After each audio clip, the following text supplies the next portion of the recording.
morning, everybody. This is Kat Locklear. Just got off of a 12-hour night shift. Very tired, but I can act perky for this video for just a few minutes. So we are in the middle of something called flu season. I'm sure you all are very aware of what that is. But it is a really terrible flu season. And if you're not aware of how the flu is spread, the only way you can get it is through your eyes, your nose, or your mouth. That means you touch something and you rub your eye, you could get the flu. Let's see, if someone coughs near you and then you inhale it through your nose or through your mouth, you could get the flu.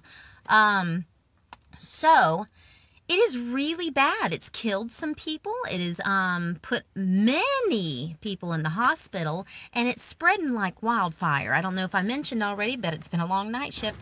But yeah, like 1 in every 8 people is testing positive for this flu. So here are some thoughts, if you don't mind me sharing, okay?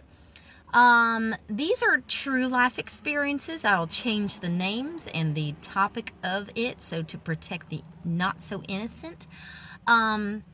If you have a team member from your softball team who is sick or injured, you do not bring the entire softball team in to check on them. Because guess what? You just got maybe 15 new vectors or carriers of the flu by them all walking in, which I watched them each walk in last night, see their friend, and not touch the hand sanitizer not once.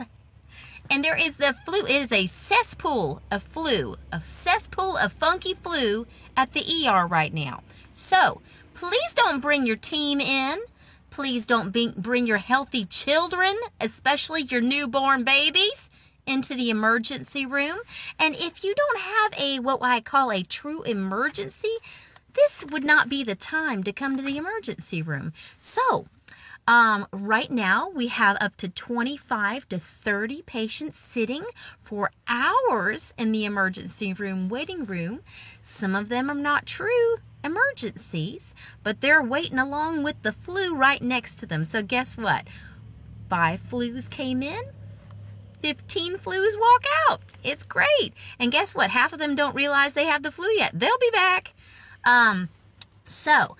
The flu, we have a medication called Tamiflu, and it's pretty helpful to shrink the length of the life of the flu. So flu can last from 7 to 10 days, maybe a little bit longer. So Tamiflu does not cure you like an antibiotic, but it will shrink the length of time that you have the flu. So if you were supposed to have it for 10 days, you might have it for 6 days. Well, here are some ideas to how to treat the flu at home. Wash your stinking hands so you don't get all your baby sick. Treat your fever with Tylenol or Motrin. If you are an adult, you can take more than 200 milligrams of Motrin. You can actually take 400 to 600. And if you're a big dude in pain, you can take maybe 800. Just depends on your weight. But a regular size adult, 400 to 600 is a perfectly appropriate dose of ibuprofen. Tylenol, please don't come in and say I have a fever and I had 1 Tylenol and didn't do nothing. Well, of course it didn't. You need to take 650 to maybe even a gram, which is 1,000 milligrams of Tylenol sometimes if you're a big person, to kill that fever, okay? You need to drink some Gatorade, okay? Or some water or some Powerade. I don't care. Hydrate yourself, get the fever down, wash your stinking hands, and cover your nose. Watch this. I'm going to teach y'all a magic trick. It's amazing. Achoo! Let me repeat it in slow motion.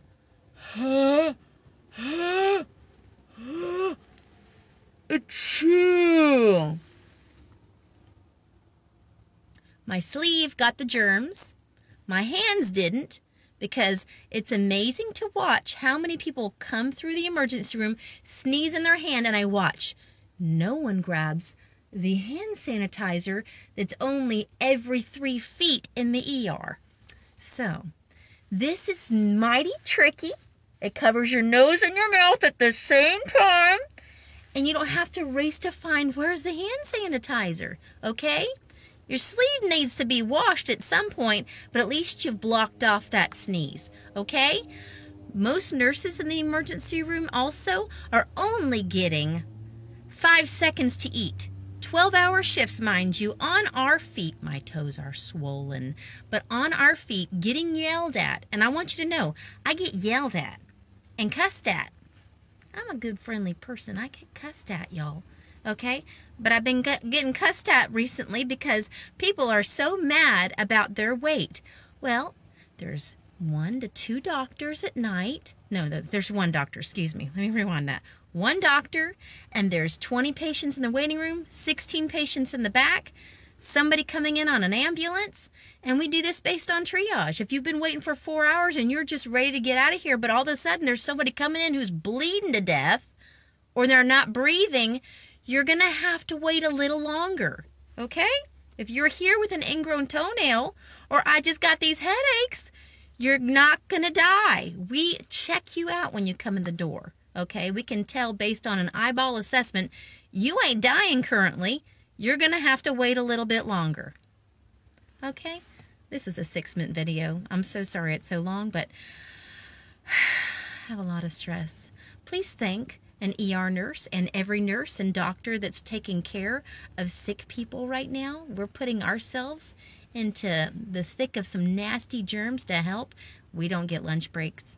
We're exhausted. We're getting yelled at, but we're still coming in and doing it every time. Thank you, guys.